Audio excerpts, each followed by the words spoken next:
Yeah, you tuned into the right place. Welcome to the rain. Golden Queuing. H2.0. Yeah. Yeah. You're looking for a diamond, found a treasure in the rough.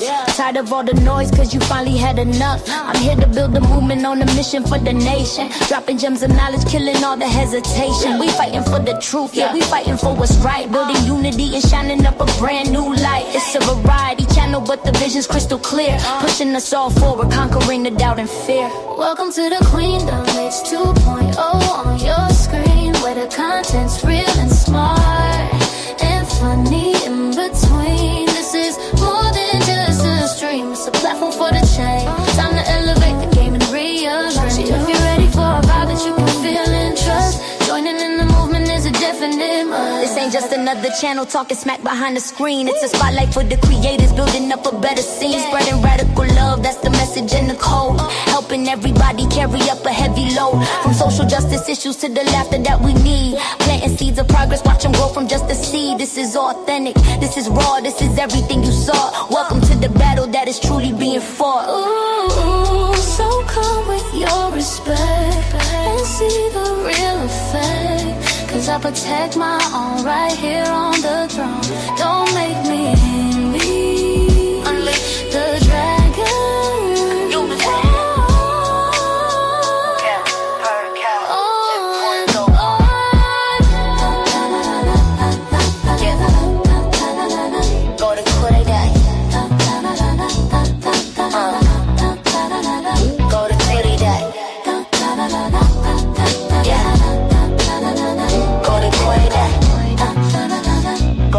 Subscribe, ring that notification bell. Yeah, you don't wanna miss a thing. Welcome to the family. Yeah.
Hey y'all, what's up?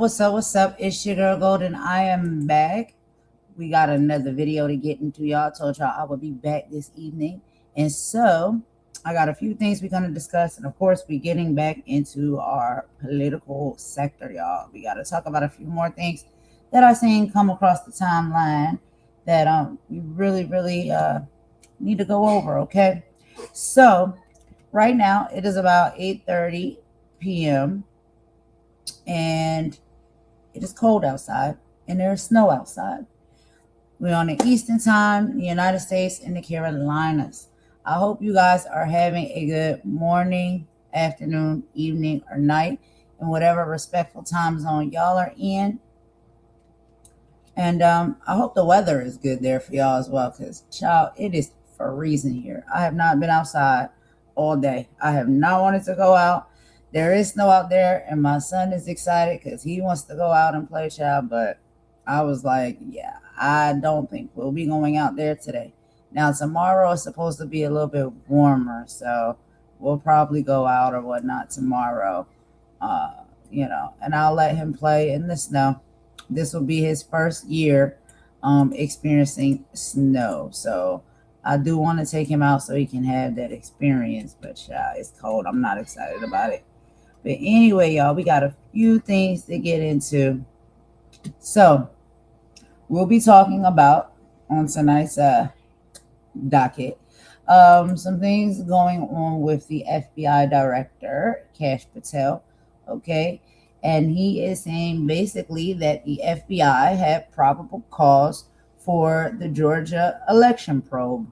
We'll be listening to a news report about that from Fox News.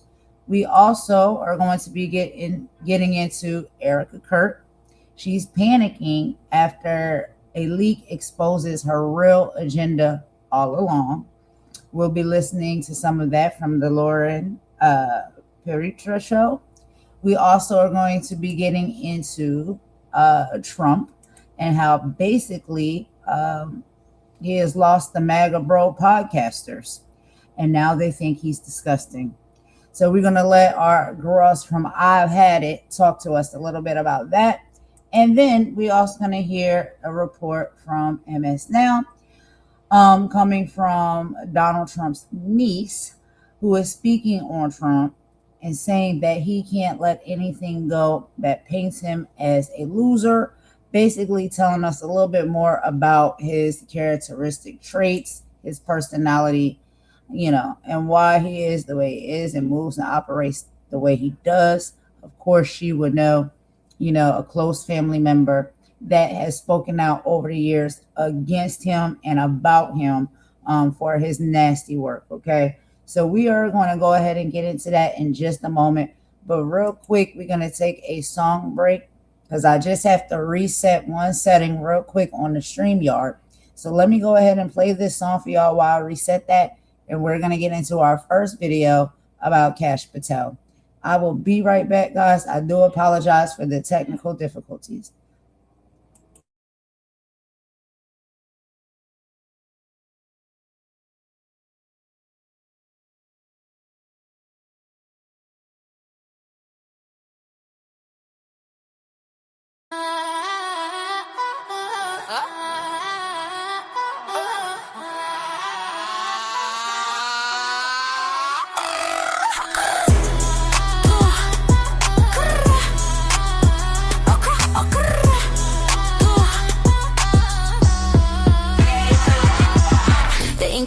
On the bill is looking faded and frayed. The fourth estate is corporate owned and heavily paid. They're trading in the facts for a narrative fabricated. If you leak the truth, you get deleted and degraded. Look, the teleprompter's glowing with a scripted out deception, a digital infection to manipulate perception. They steer the conversation in a singular direction while the First Amendment's dying with no hope of resurrection. It's a manufactured crisis, yeah, they're selling us the fear, whispering the lies until it's all the people here. They call it fact checking just to keep the vision blurry while they bury every whistleblower in a frantic hurry. Silence in the streets, silence in the booth, a total moratorium on anyone with truth. They're tearing out the pages, yeah, they're burning down the fence. A war against the people and against our common sense. It's the sound of the silence, it's heavy and it's cold. It's the sound of the silence, it's heavy and it's cold. Check the independent outlets, yeah, they're catching all the heat. The ones who skip the press release and actually hit the beat. But the algorithms weaponize, the reach is getting throttled. The spirit of the journalist is suffocated bottle. They shadow ban the brave and they platform the fake. It's a psychological game with the highest of stakes. If you don't toe the line, then they label you a threat, putting filters on your mouth like a suffocating net. They claim they're stopping harm, but they're only stopping thought. Democracy is auctioned and the airwaves have been bought. The gatekeepers are frantic, they're losing their control, so they're trying to put a padlock on the collective soul. They're cutting the wires, they're pulling the plugs, treating the seekers of truth like the thugs. From the boardrooms to the courtrooms, the pressure is rising. The death of the discourse of what they're devising. The spark in the dark is a beautiful thing. Let the bells of the rebels and dissidents ring.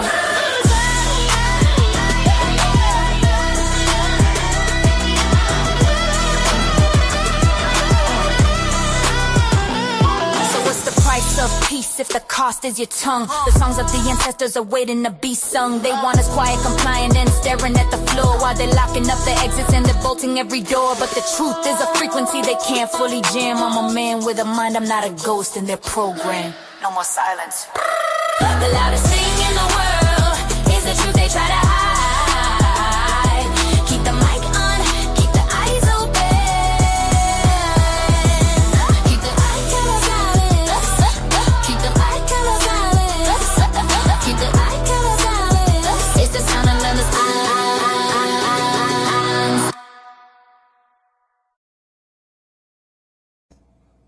All right, y'all. I am back. I'm so sorry. I apologize about that. We're gonna go ahead and get right into the reports, y'all. So the first video that I want to show you guys is going to be coming from Fox News, and again, this is going to be reports on Kash Patel and how he's saying the FBI had probable cause for Georgia election probe.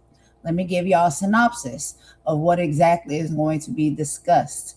And so FBI Director Kash Patel officially confirmed that the Bureau executed a search warrant at the Fulton County Election Hub. They hauled away over 700 boxes of 2020 ballots and tabulator tapes. Now, Patel isn't backing down. He just stated that the FBI has probable cause to believe that the federal records laws were violated.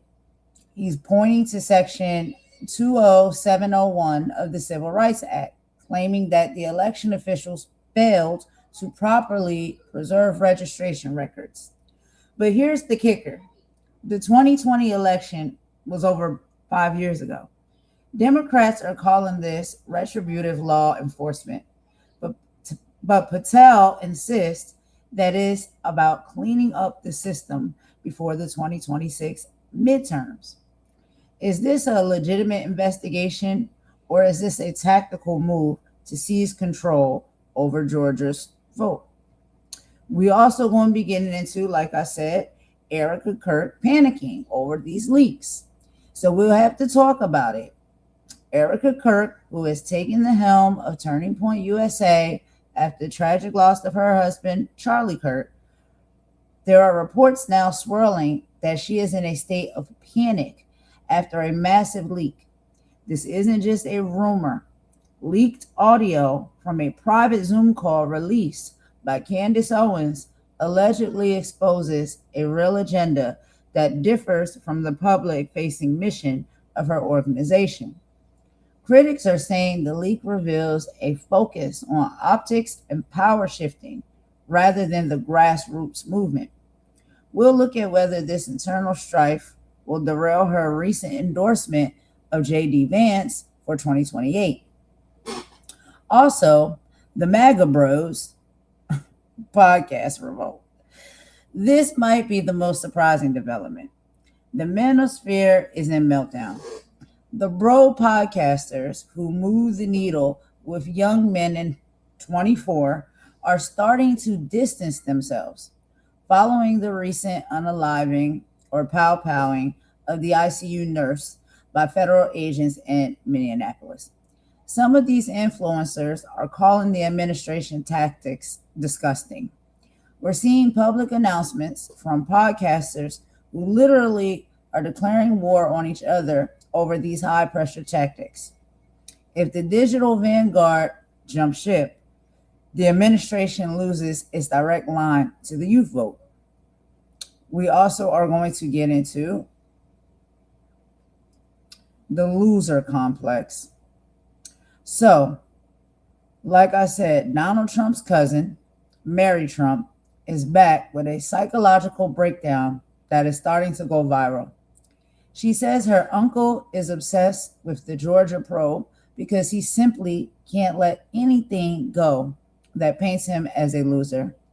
According to Mary, the 2020 loss is a wound that just won't heal for him, and he's willing to use Kash Patel and the FBI to rewrite that history so he never has to face that label ever again.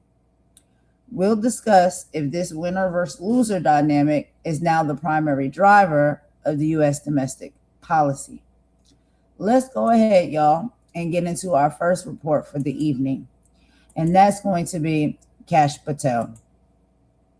So let me go ahead and pull this up for you guys. This is going to be on Fox News report.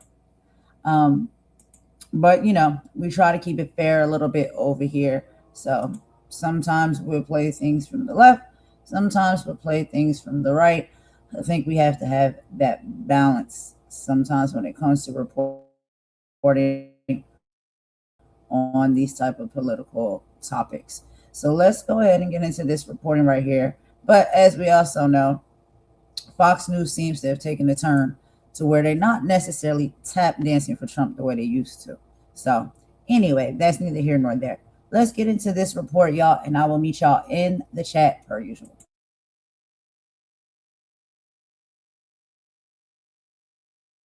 FBI director. He's now leading the federal investigation into the fatal shooting of Alex Preddy. It's actually, I should note, HSI, and FBI is in charge of the physical evidence, which they have custody of.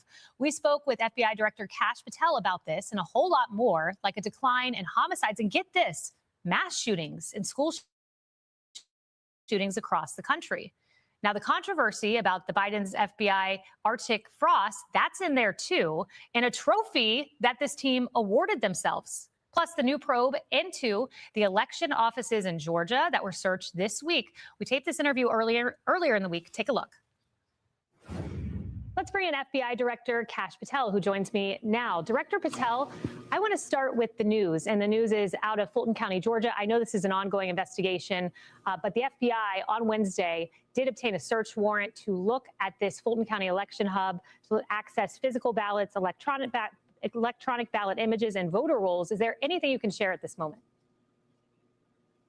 Hey, Kaylee, it's great to be with you. Look, like any other investigation, the FBI follows the facts and the law, and President and the Attorney General have given us clear mandate to reduce crime in this country and investigate anything that rises to the level of probable cause. And what we did, the FBI, with our partners at the Department of Justice, the AG, let out on an extensive effort to conduct interviews and an investigation, which led us to a probable cause to be delivered to a judge who found probable cause for us to execute that search warrant, which you saw and the nation saw yesterday. And what we did was what we do in any other investigation. We went in there, we followed the rules of the search warrant. The FBI and the DOJ went in and collected numerous pieces of evidence that the judge authorized us to collect. And what we're going to do next is go through the voluminous amounts of information collected and continue our investigation. At this point, there's not much more I can say publicly because we have to go through a lot more material, but it was predicated upon a finding of probable cause by a judge in Georgia. We'll continue to follow it. I want to move to the fraud that we have seen in Minnesota. Saturday in America has been all over this. Interviewed David Hoke multiple times, who's in that Nick Shirley video that drew the nation's attention to fraud in Minnesota. How long has the FBI under President Trump been on this? With President Trump's leadership, he's been on this since day one. And let me rewind you back to the spring or summer of last year where I was on the ground in Minnesota myself. And I know you and your viewers care, as we do, deeply about protecting our children.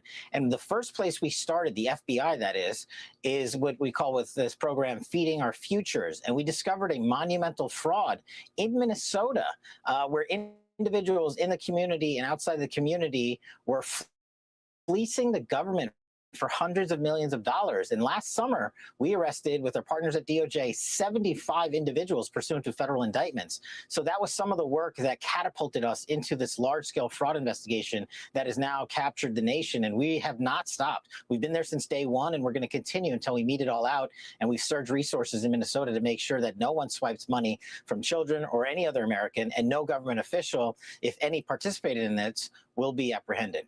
Did your predecessor, we know Chris Wray of the Biden administration, was he looking into this?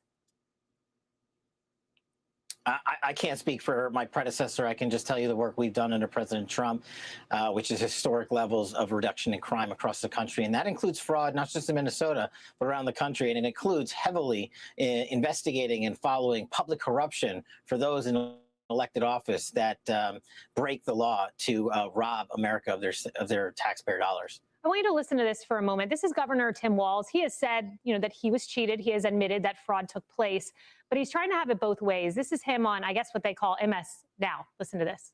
You mentioned this fraud investigation, the reason that they're here. Is there anything you think, when you look back, you could have done differently to prevent them from showing up and doing what they're doing here? No, they were coming anyway. It was all make-believe that we've been at it. Every state had this. I mean, what we're seeing in Minnesota seems unique, or is it make-believe and this is happening in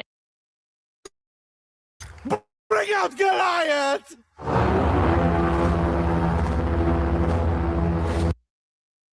every state and jurisdiction?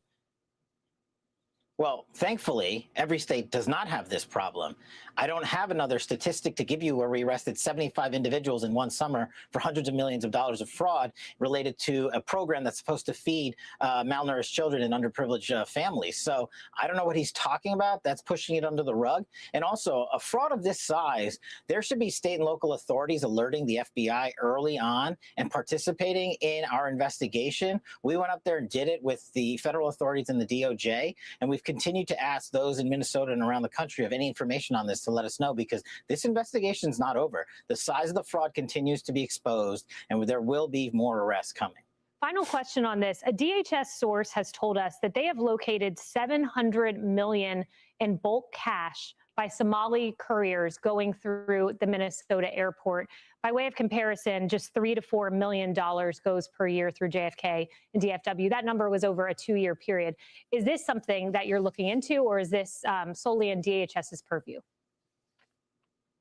This is in DHS's purview, but of course, like any great interagency partnership, Secretary Noem and I and Tom Homan have a great partnership, and we're going to continue to collect information, and whether it falls into their lane of investigation or ours, we're going to make sure we put the resources necessary to expose those involved. So I want to get to the great work of what the FBI does, and it's fighting crime.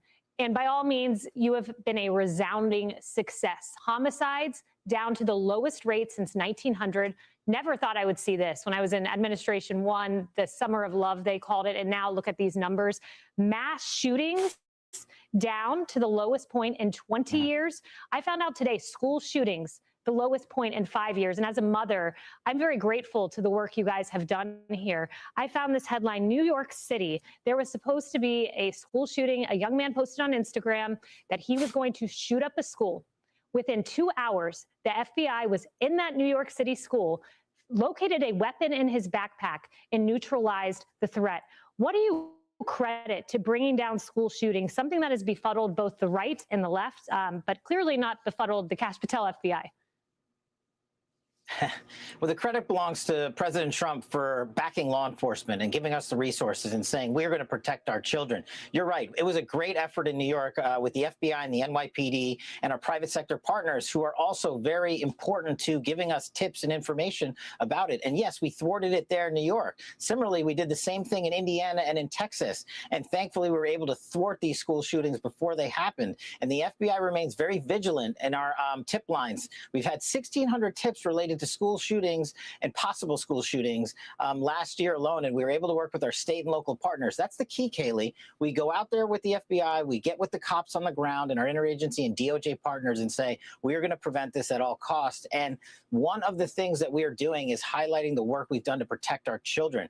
Just this past year alone, under President Trump's leadership, we have found and identified 6,000 missing kids. That's up 22%. We have arrested, the FBI, 1,700 child predators. That's up 10%. And the following is maybe some of the most impressive work the FBI is doing. You are very familiar with the nihilistic, violent, extremist community online, preying on our kids, forcing them to maim and mutilate themselves, and even sometimes commit suicide. We are up 490% in the number of FBI arrests for the NVE. When conversations like this happen, it's like sometimes you gotta bite your tongue and just not say anything. I'm not going to say what I want to say. I'm gonna just let it slide. But anyway, let's keep going, y'all.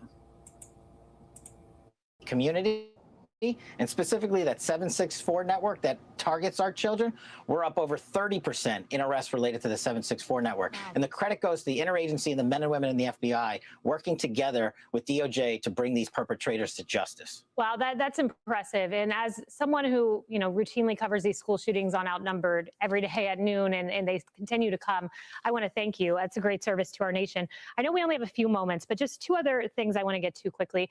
You discovered a trophy there at the FBI. Arctic Frost was the operation under Biden that targeted Republicans. This trophy is so bizarre to me. The picture's up on the screen. It says AF Arctic Frost. They seem to be celebrating things with insignias. What is this that you found?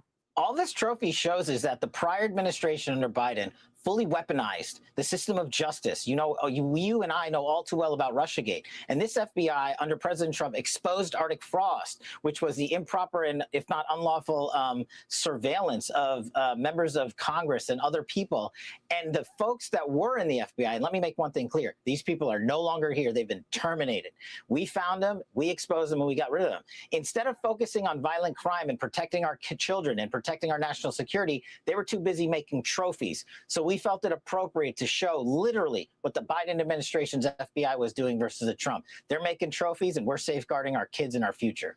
Well said. And final question to you, of course, everyone has been focused on Alex Peretti and the death of Alex Peretti. There's an ongoing investigation. I did catch a soundbite where Governor Walz said that he spoke with Tom Homan and that they would be in touch with you. The FBI's role in this, I know you said it's collecting physical evidence, but just to clarify the role of the FBI here, if you could. Yeah, sure. Like any other shooting in any other volatile situation, we're working with our Department of Homeland Security partners because those involved in the shooting were HSI officials. So we're collecting information and we continue to follow the facts. And we'll continue as the FBI to lead any investigation where the facts predicate opening of criminal cases. And we're going to do that in conjunction with our Department of Justice partners. That's why the Attorney General was on the ground there this week, and the Deputy Attorney General and I were on the ground in Minnesota just last week or the week before. And we'll go wherever the facts lead us. We will hold everyone accountable. Director Patel, thank you. Wait, if you've taken Uber.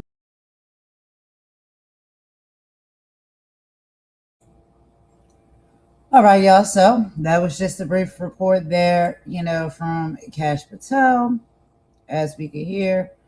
I can't say too much, right? I can't really say everything that I want to say. But I want to show y'all another video really quick, okay? Give me just a second to get this one up on the screen for y'all. I want you to just see, like, there's definitely a difference sometimes in what is being talked about and how it is being talked about on different platforms. But, you know, I'm trying to keep it fair. So we know we listen to Fox. Certain things come from Fox, and it's like, it can be very questionable, but I want y'all to hear this other report. So let me get this one up on the screen for y'all. Give me just a second. Hold on.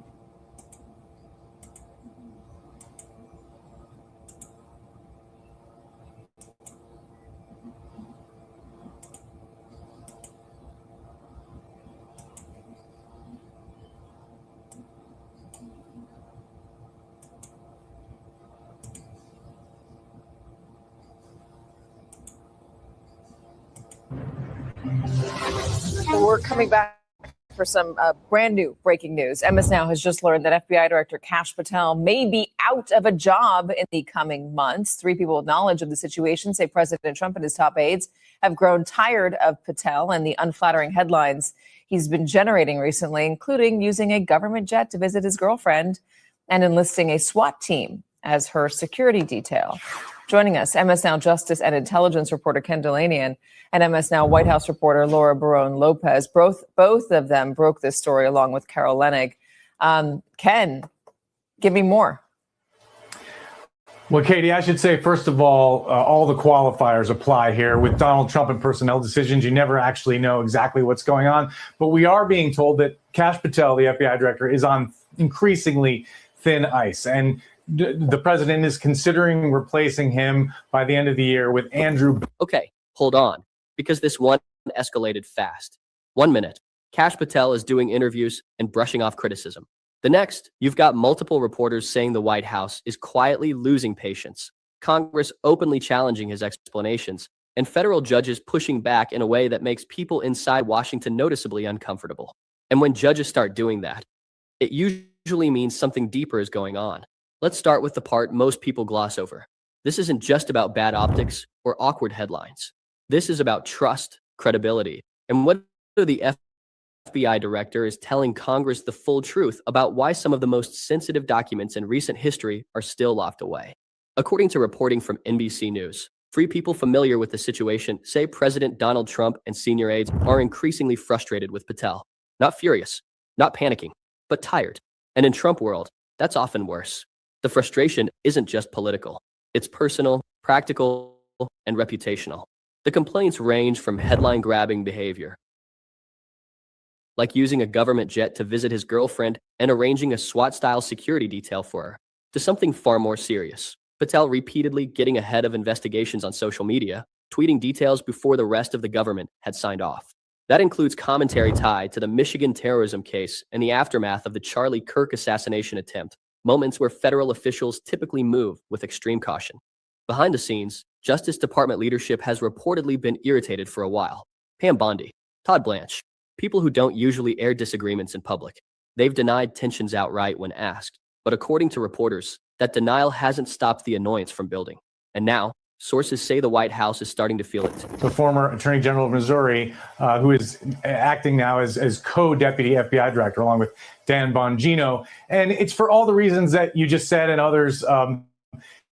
The use of taxpayer resources, the flying his girlfriend around on the FBI, related to the Charlie Kirk assassination and other investigations, that terrorist attack in Michigan where Patel got out in front of the investigation and tweeted about the arrests before the rest of the government was ready for that to happen. So Pam Bondi and Todd Blanche of the Justice Department have been annoyed with Patel for a long time, although they've publicly denied it when others have reported it. And now it's increasingly clear that the White House is as well. Now, our reporting this may actually enhance his job security, right? So it's hard to know exactly what's going to happen, but that is the reporting at this hour, Katie. Yeah, no, we have seen situations where when it comes out that somebody is being considered for removal in order to prove that Here's where things get interesting.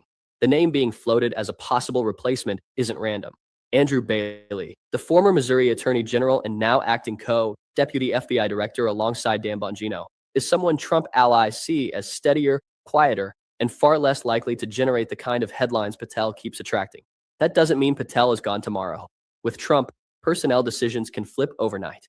But it does mean Patel is on thinner ice than he's been at any point since taking the job. And all of that is happening while Congress is breathing down his neck over one issue that simply will not go away, the Epstein files. This is where the story shifts from political drama to legal tension. Back in November 2025, President Trump signed the Epstein Files Transparency Act into law. The language was straightforward. The Department of Justice and the FBI were required to release all Epstein-related records within 30 days. Not selectively, not eventually. Within 30 days. When that deadline passed, what actually happened was underwhelming. The DOJ released a small batch of documents, heavily redacted. Less than 1% of the total material made public. The vast majority stayed sealed. Members of Congress noticed immediately, and they started asking questions. Kash Patel's answer was consistent. He told lawmakers that court orders prevented him from releasing the files. Judges, he said, had ordered the records to remain confidential. His hands were tied. That explanation might sound reasonable until you look closer. Because federal judges themselves haven't, not the courts, is the logical entity responsible for releasing these records. Other judges echoed the same point. There is no blanket court order preventing disclosure. Some documents may have specific restrictions. That's normal, but those narrow limits don't apply to the entire archive. Here's the part most people miss. When Patel tells Congress that court orders block release, he's either misunderstanding those orders or expanding them far beyond what they actually say. And that distinction matters a lot, legally and politically. Congress noticed too. During a tense exchange, Democratic Congressman Dan Goldman pressed Patel directly. Goldman, a former federal prosecutor with a decade of courtroom experience, asked which specific court orders prevented the release of FBI witness interview statements. Patel didn't give a clear answer. Instead, he shot back. Do you know how court orders work? Goldman didn't miss a beat. He responded calmly, yeah, I was a real prosecutor for 10 years. That moment landed hard in the room, not because of the sarcasm, but because Goldman then explained in detail what the court orders actually say and why they don't justify withholding everything.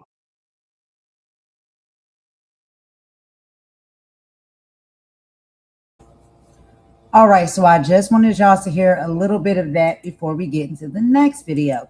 Now, the next video I'm going to let y'all listen to is going to be from our girls over on I've Had It podcast.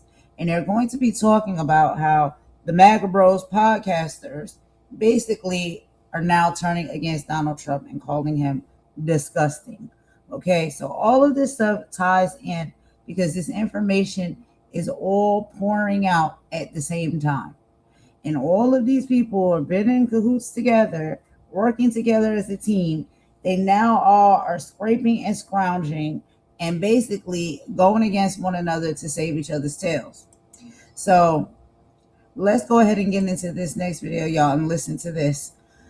You'll be surprised what you hear. So y'all get ready for it.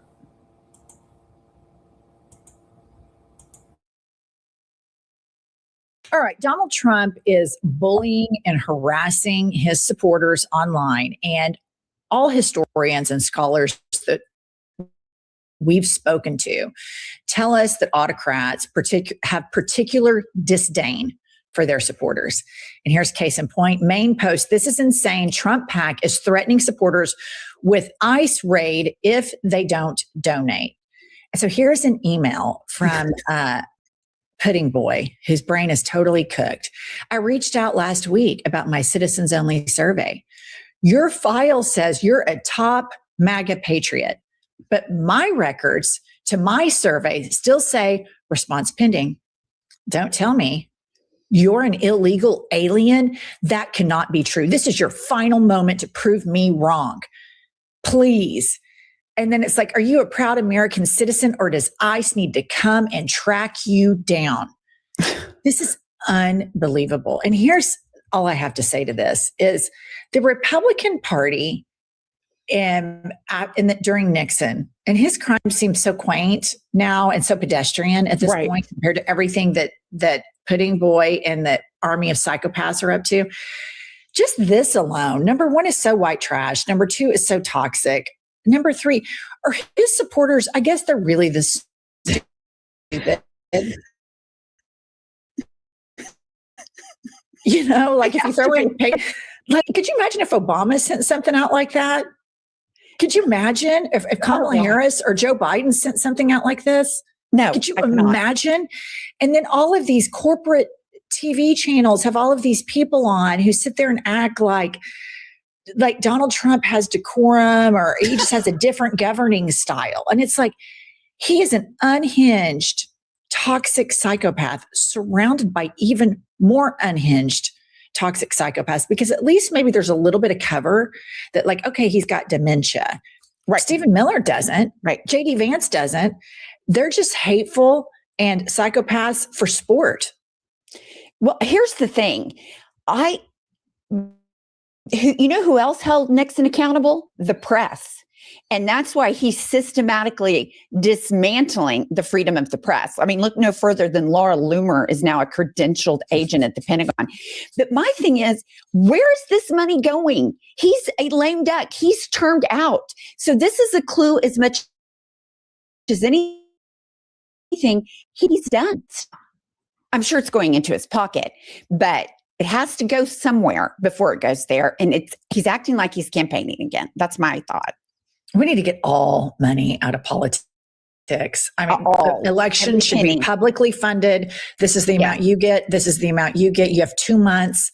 This permanent campaign, raising billions of dollars, grifting your supporters, emotionally blackmailing them. Are you an illegal alien patriot? I mean, it's so juvenile and so ridiculous. I just cannot believe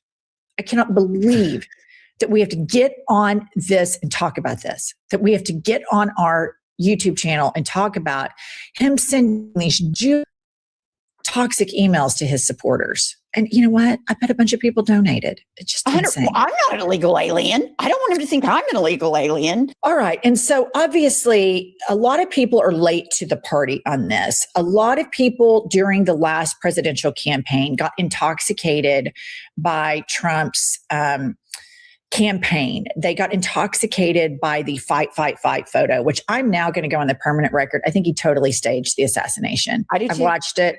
I think he staged it. They lowered the flag. They let the press go in. I think he staged the whole thing. That's just my opinion. Maybe I'm going blue and on. I don't care. Fuck it. We're in the middle of Trump's 2.0, but a lot of people like Andrew Schultz fell for all that crap. And Donald Trump is a lot of these guys idealized form of masculinity, and they submit to him. They're submissive to this man. They don't stand on anything on their own. And he is so objectively deranged, objectively not for democracy, objectively a Nazi fascist show. So even these guys who on their channels just couldn't promote him enough and bought into all of this, crap that he's so, wants to make America great again, which is objectively a throw. Now it's, Monday morning quarterback, play the clip. Every time something horrific happens, they keep going, but look at the pedophiles we got. Look at the murderers we got. Look at all the violent criminals we got. I looked at the numbers. It's 5% of the people they deported are violent criminals. Yes. There's probably more pedophiles in the Oval Office. Exactly. If you bring up another fucking pedophile about deporting and you're not releasing the Epstein list, just shut the fuck up, all of you. Yes. I don't want to hear anything else about, we got to deport the pedophiles. They're right here. Mm-hmm. Yeah. They're right here. They're a list of them, and you're not exposing it. Pumps. I love him saying that because this whole manosphere and all these conspiracy theorists were obsessed with the Epstein files. And now you see some trying to give cover, well, it's Pam Bondi. Oh, well, we want to protect the victims now. It's all bullshit. They want to protect him. So this is part of the splintering on the Epstein files, which the two things that seem to have harmed him the most politically are the Epstein files and what is happening with ICE and someone that is so for Trump 2.0. This gives me some type of optimism, albeit limited. But then he goes on to say in that same podcast, this about ICE. Kylie, play that one.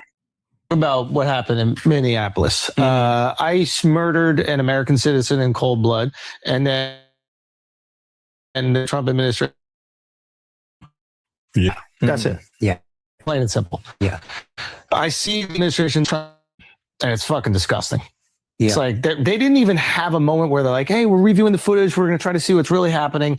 All of them, Trump and all the cronies, put out collective statements that immediately blamed an American citizen that was exercising his First and Second Amendment rights.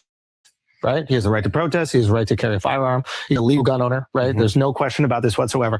And the administration immediately comes out and they try to gaslight the public, which you cannot do when we have 15 different videos of what happened. Yes.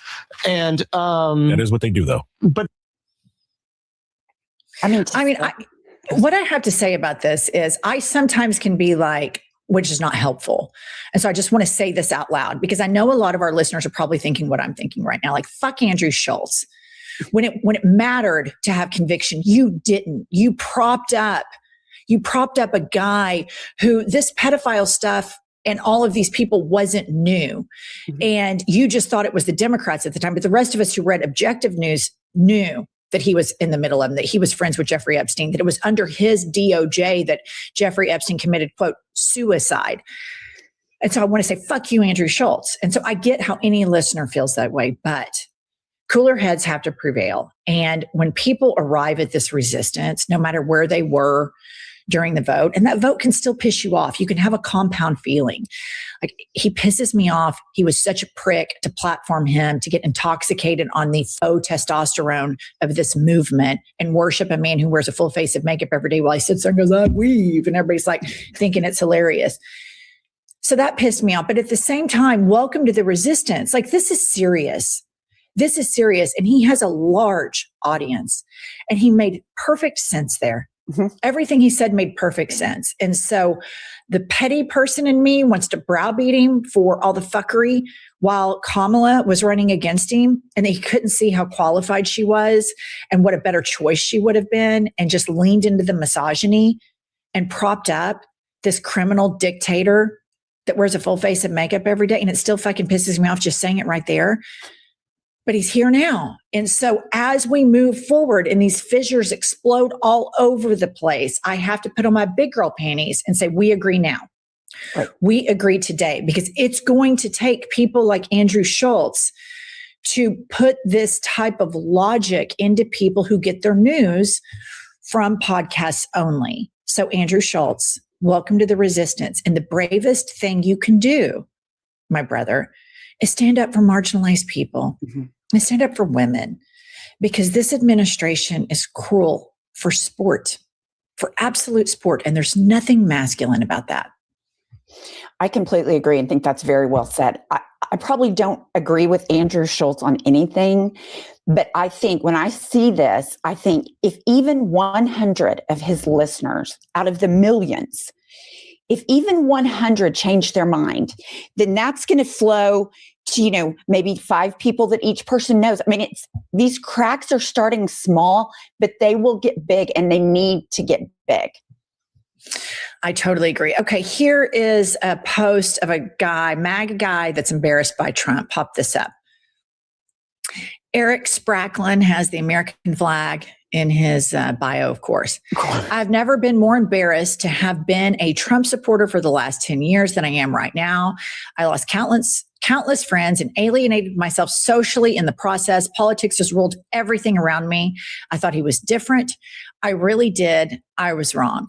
And this is the part that's going to be difficult for a lot of us, that we're screaming at the top of our lungs since 2015 about the dangers of this man, is being warm and welcoming when people realize they supported and were a part of a cult. And it's something that I need to work on personally, because I have so much rage and so much anger towards these people that they willfully suspend critical thinking. They willfully suspend. They play dipshit at the end of it. And this Republican Party is supposed to have always been the party of individuality and the party of personal accountability. And yet here we're going to have a lot of people that don't want to be personally accountable for they willfully do not ever let them off the hook. They willfully suspend their moral code, and they willfully suspend their ability to critically think to support this. Now, here's the thing. This is our country, and I can't sit around if people get deprogrammed or people realize he's diabolical and they're like, fuck, I'm wrong. I was totally wrong about all of this. You guys were right. I cannot, and none of us can, take these I told you so victory laps. It's not helpful. It's not productive, albeit it's as tempting as all get out. It really is. But it's going to take all of us to get our country back. And if we can survive this, it's going to take years and years and years to rebuild the wreckage that he's done. But all right, y'all. So we hear a little bit of this conversation now. And so I don't know if anybody's familiar with, Andrew Schultz and the podcast that they have over there.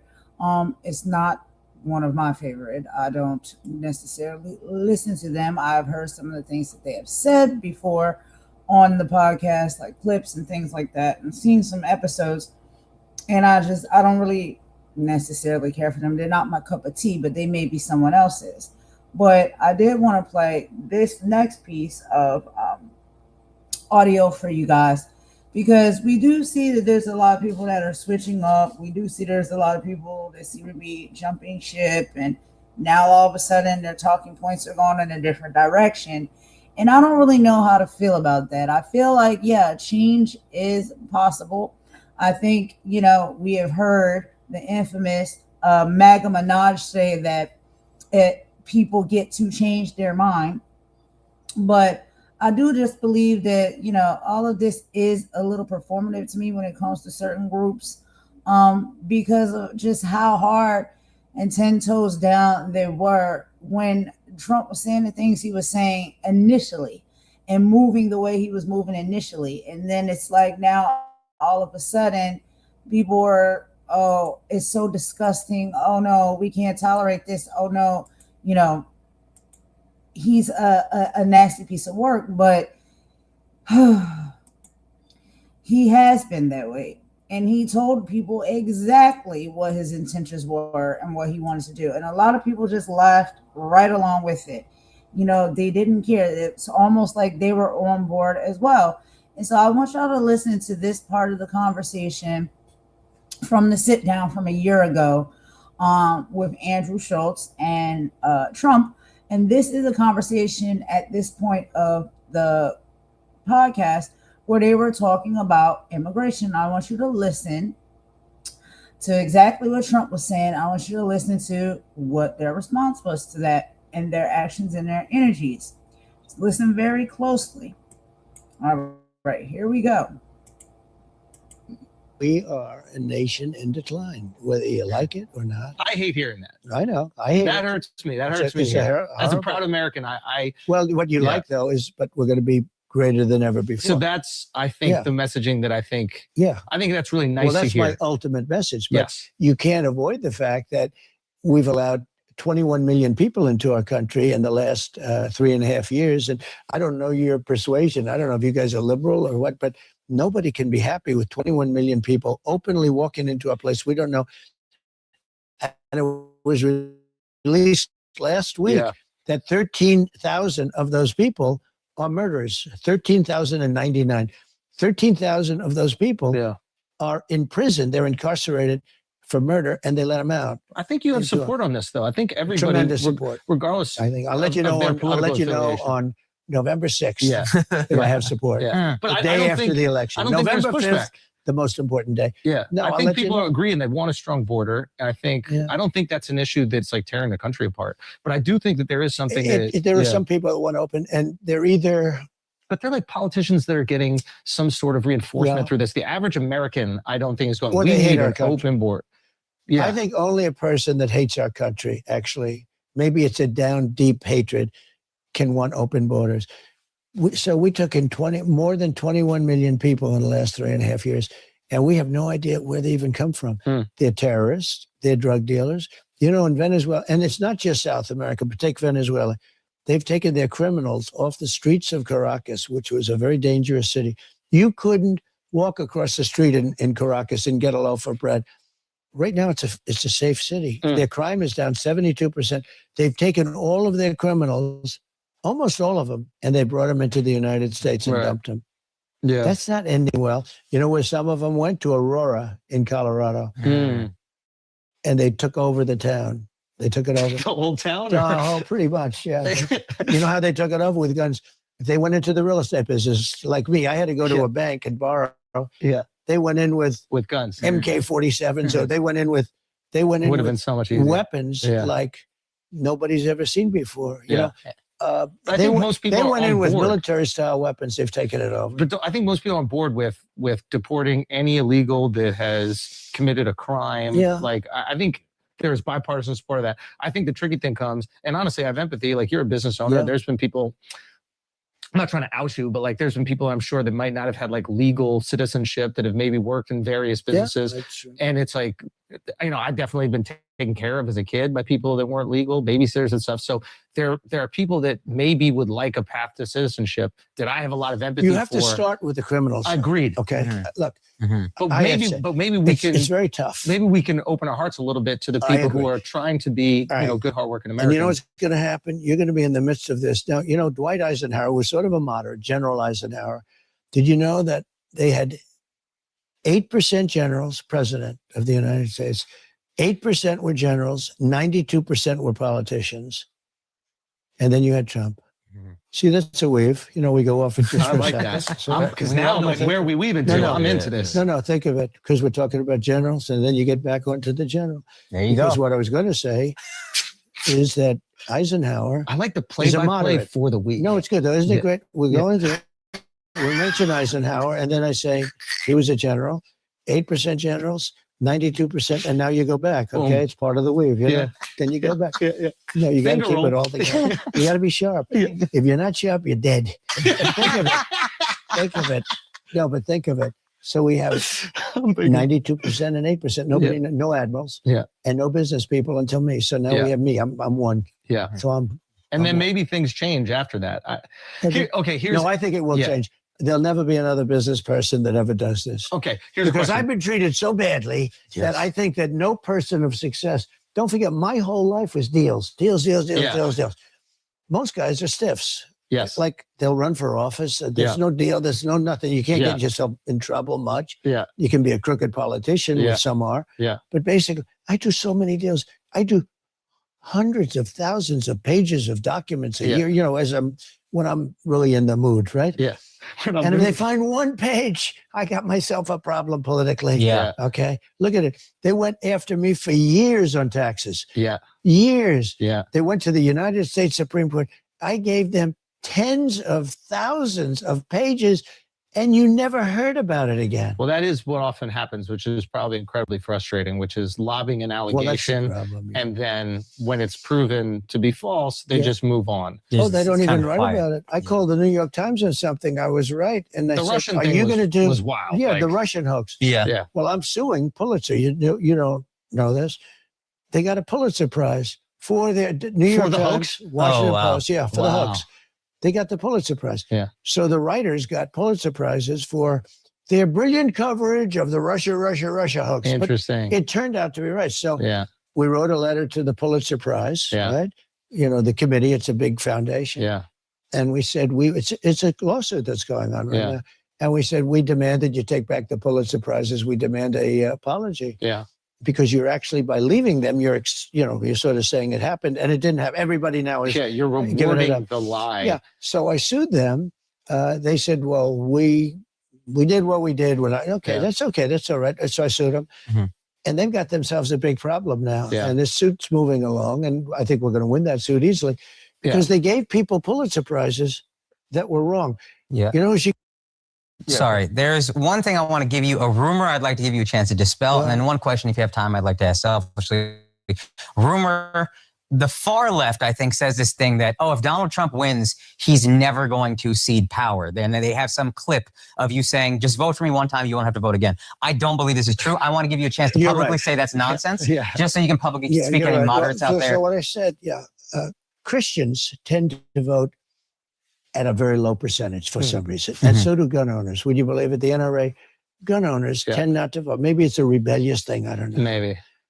I said, look, our country's in big trouble, really big trouble with the border, with all the problems. We can solve the problem.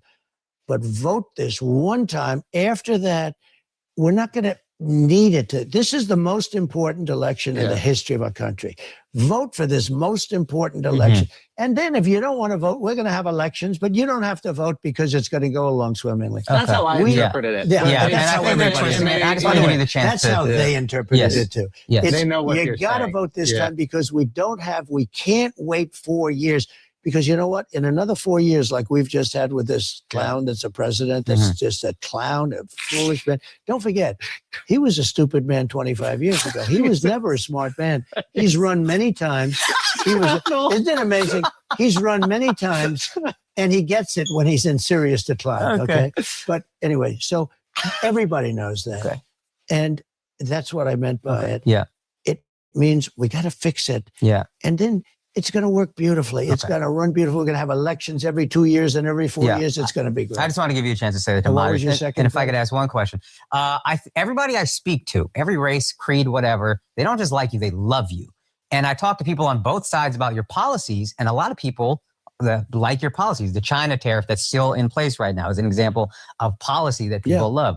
I think sometimes what we love about you as comedians is you shoot from the hip.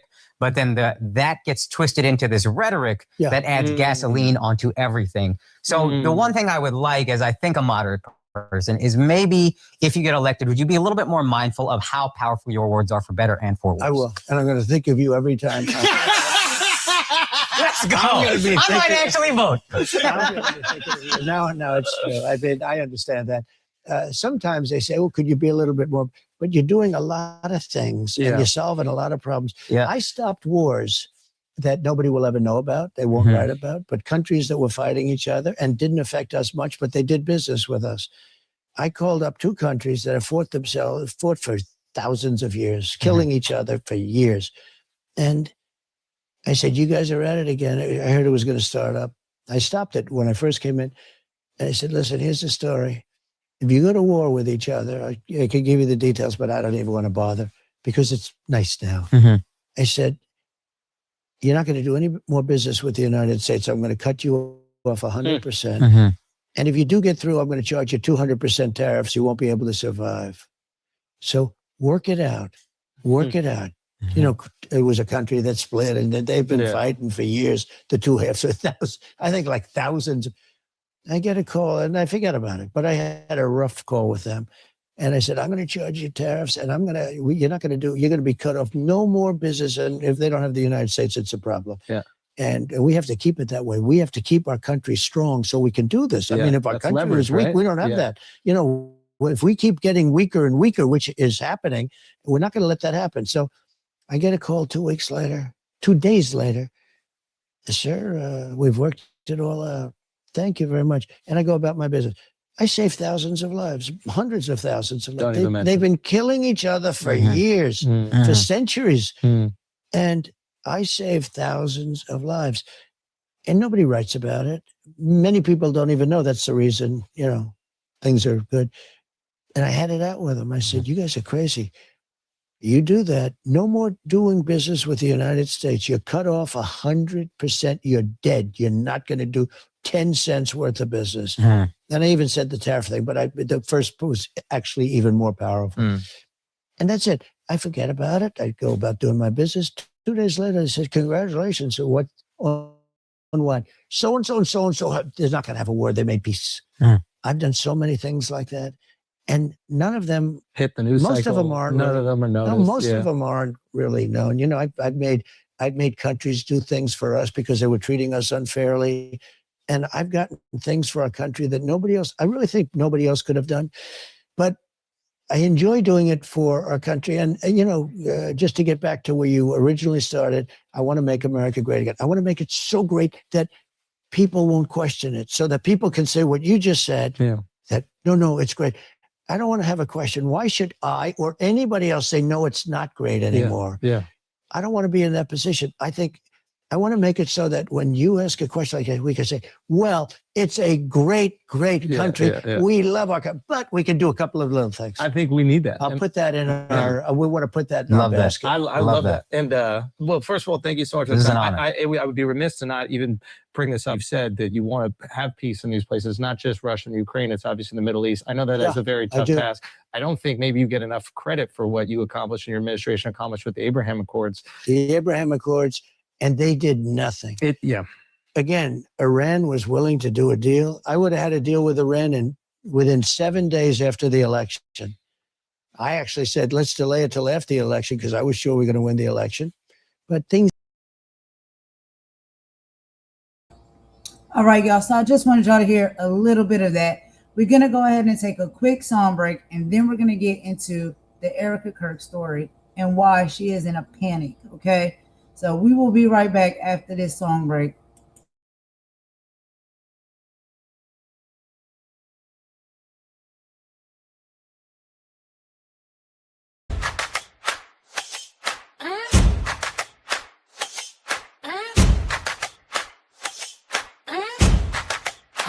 Yeah.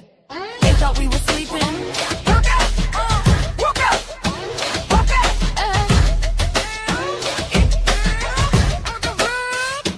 Wake up! 1 weekend, Noma lost a fox in the DHS. She was playing checkers while we're dealing with this mess. Last credit in the street, nurse with illegal heat.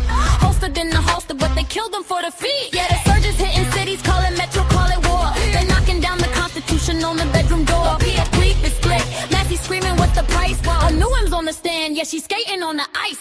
They stripped the bill, they removed the clause. No safety for the people, they're breaking all the laws. Rocket in the room, yeah, she's looking at the files. Comers out of time, she's been waiting for the trial. We got boots on the I'm moving through the mist. They want the total surge, we're coming with the fist. Boots on the ground, yeah, the narrative is dead. Trump firing the chiefs while the streets are seeing red. Stay loud. We got boots on the ground, moving through the mist. They want the total surge, we're coming with the fist. Boots on the ground, yeah, the narrative is dead. Trump firing the chiefs while the streets are seeing red. Stay loud.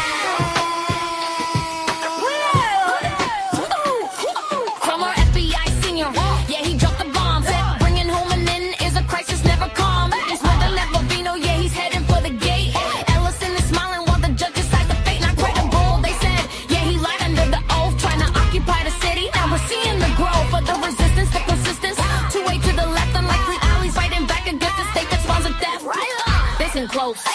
Listen close. Listen close.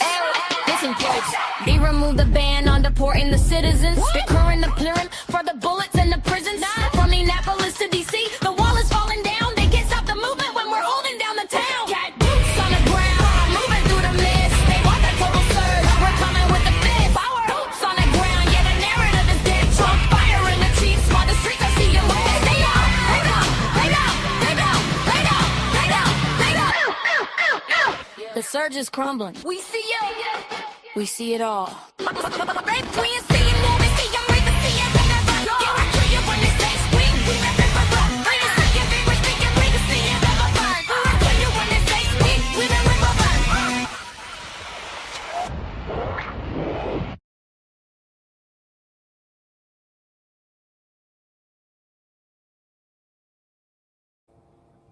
All right, y'all. So we just went ahead and took that quick little song break. Now we're about to get into our next video for the evening. So we're going to be playing the audio here. And this video is about Erika Kirk. She is in a panic because there has been a leak via a voice message that is exposing her real agenda from the very beginning. And I don't know if y'all have felt or had any type of, concerns or suspicions. I know I did. When it comes to a little bit, just her character, her energy, her personality, something's a little off with her and a little off with the entire situation. And again, I did not know these people, nor did I watch them before all of this started to go viral and came out. I looked into it, some of Charlie Kirk's content, listening to Erika Kirk having these speeches that she's doing now and this tour that she's been on, and just watching and listening to how she moves and she operates, considering what happened to her late husband, Charlie Kirk. It just didn't sit right with me, but y'all can let me know what y'all think. But now we're seeing the truth is coming out. So let's go ahead and take a listen to this.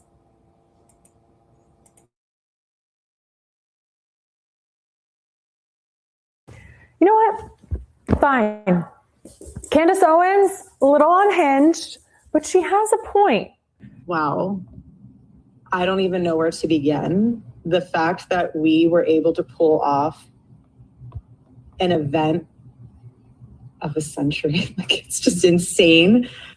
Everyone's talking about this leaked Zoom call about Erika Kirk giggling 11 days after her husband was brutally killed on a college campus. But I need you to focus on something specific, something that everyone's just glossing over amongst all this other riffraff and hoopla. And it's not just that she was upbeat and having a little giggle, it's what she was celebrating. And the thing she kept coming back to, the metric she was tracking in real time. And when you hear what this is, you're going to understand why everyone grieves or grifts differently. Doesn't cover it this time. And real quick, I'm Lauren Paritra. Please take a moment to subscribe. We currently still have a lead on Katie Miller, the woman married to Stephen Little Bitch Miller, the pale white nationalist from Santa Monica. She's married to him on purpose. And she's building a podcast on the backs of kidnapped children and immigrants. So consider every like, every share, every comment, every hype as an FU to Katie and Stephen Little Bitch Miller. So context, Charlie Kirk, the Turning Point USA founder, gets poo-pooed at an event September 10, 2025. A 22-year-old kills him. Look, Kirk was somebody I fundamentally disagreed with. He built this whole political movement founded on many deeply problematic beliefs. But getting shot while giving a talk is not something that anyone deserves, even somebody who I fundamentally disagree with. Political violence is not the answer, full stop. And 11 days later, his widow, Erika, gets on a Zoom call with her Turning Point USA staff. Candace Owens leaks the audio, and Erika opens it up like she's running a quarterly review, like it's an earnings call. Hi, everybody. I still love all these emoji Zoom things. Wow.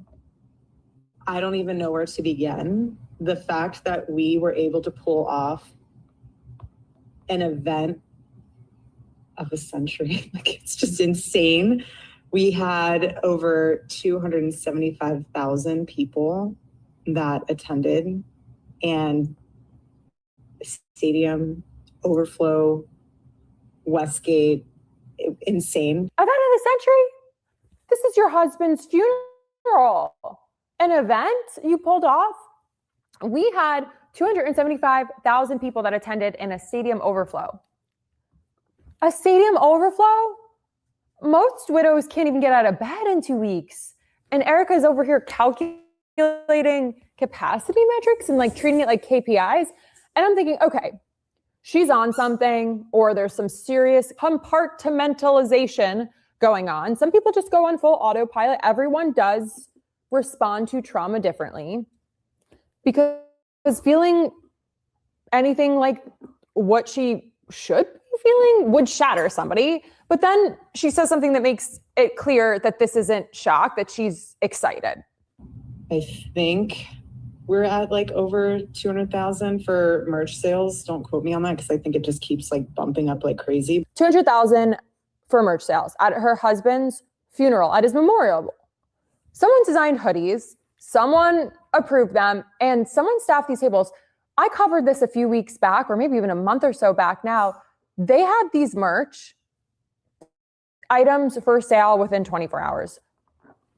And she said, don't quote me on that, because I think it just keeps bumping up like crazy. Bumping? The merch is bumping at her husband's memorial? The sales are climbing so fast she can't find a final number, because the dashboard is still refreshing, I guess. Somebody set up real-time metrics that she's tracking. Someone monitored it during the memorial, and someone is feeding Erika Kirk these updates, and she's probably looking at a Google sheet somewhere. And someone on Twitter wrote, we all grieve differently. We all grieve in different ways. Some of us cry. Some of us want to be alone. Some of us want our friends nearby. And some of us want to gleefully tabulate how much money we made on merchandise with our dead beloved's name on it. It's all normal. Could you imagine? I just wanted to say a huge, huge, huge thank you to the events team, the development team, the graphic design team, the production team. It's just phenomenal. Their incredible work leading into the memorial. And honestly, a lot of the staff that worked on the memorial, they had 20-hour days for a week during the time of us grieving the loss of my husband. And honestly, I know several staff that didn't even sleep. The graphic design team, for their work on her husband's death branding, right now, somebody has a Charlie Kirk Memorial Service 2025 at the top of their portfolio. They led this visual identity. It's in their LinkedIn. They exceeded merch projections by 4,100%. And then here's the part that really threw me off. And I had to like hear this one back a couple times. She calls them, and I'm gonna show you Willa. She calls them breathing angels. She says directly, you guys are breathing angels for pulling 20-hour days during the time of us grieving. She worked them 20-hour days to organize a stadium funeral with a merch operation. Then she called their exhaustion like something to be celebrated. They're employees. They have health insurance and rent or a mortgage. What are they supposed to say? Sorry about the assassination, but I need a personal day? Erika wouldn't go with that. She took coerced labor, and she's trying to act like it's holy. I'm picturing them on this call, dead-eyed, running on just nothing but cold brew and maybe some Adderall, and their boss is calling them angels while celebrating revenue. And somebody's probably crying on mute. Like, then she needs to handle the workplace drama. And she says, I don't care if you have beef with each other from the past, please put it to rest.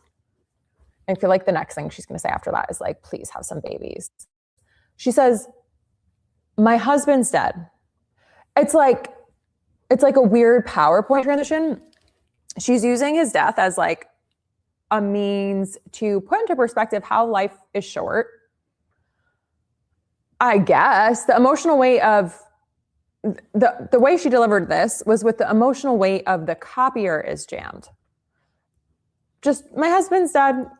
like just going on about the meeting. Life is short. The merch is bumping. Let's align. And throughout all of this, every second she's giggling, delighted. It's like the 5 stages of grief or the swirl. Erika just added a 6th one in there. Thrilled about Q4 projections. At no point does this feel like a widow or anyone who's lost anyone that they care about. And defenders are going to say, like, everyone grieves differently, or this is Christian joy. Sure, people grieve differently. Some people cry. Some people can't cry. Some people work. Some people go spiral into the disease of addiction. Some isolate. Some call their husband's assassination the event of a century. Okay. Then they celebrate merch sales, bumping up like crazy. Thank the graphic design teams, working their staff 20 hours a day and calling them angels. What the fuck? And then she's asking to use her dead husband as the workplace squasher of beef. The Christian joy defense. So listen, I'm not one to subscribe to organized religion, but technically when Jesus went to Lazarus' tomb, he wept. He didn't check attendance. He didn't thank the production team. He didn't like commemorate on it with sales of something. He wept.